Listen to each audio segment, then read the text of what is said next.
ఏమా నువ్వు ఇంటికి వచ్చింది మొదలు అప్పటి నుంచి ఇంట్లో ఏ పని సరిగ్గా చేయట్లేదు నువ్వు అసలు అని. మీరు వైఫై పాస్వర్డ్ కూడా చేంజ్ చేసేసావా ఏంటి? అసలు నెట్టే రావట్లేదు ఇందులో. అదే సెక్యూరిటీ కోసం అత్తమ్మ.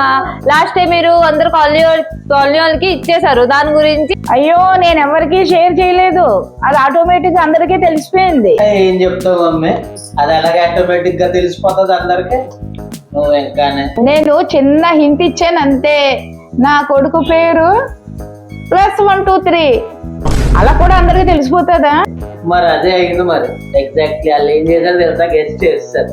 నా పేరు +123 అని చెప్తే అది ఇప్పుడు ఏమైంది తెలుసా, మన నెట్ స్పీడ్ ఏంటది తాబేల్లో నడుస్తుంది మెల్లిగా. నిజమే, నేను యూట్యూబ్ ఓపెన్ చేసాక వీడియో స్టార్ట్ అవ్వడం గురించి 2 minutes తగులుతుంది. మీరందరూ చాలా ఓవర్ రియాక్ట్ అవుతున్నారు. నేను సీరియల్ చూసినప్పుడు బాగానే నడుస్తుంది కదా. మీ సీరియల్ కోసం వరల్డ్ మొత్తం ఫ్లో అయిపోతుంది అత్తమ్మా. సరే సరే ఆగండి, ఒక పని చేద్దాం. ఇప్పుడు మనం కొత్త పాస్వర్డ్ డిసైడ్ చేద్దాం. ఓకే ఓకే ఓకే అయితే సరే, ఓ పని చేద్దాం. అత్త ఇస్ బాస్ అని పెడదాం. కాదు కాదు, కోడులు ఇస్ క్వీన్ అని పెడతాం. పాస్వర్డ్ నేను డిసైడ్ చేస్తాను. పాస్వర్డ్ ఏముంటదంటే, నేను సింగిల్ లైఫ్ బెటర్.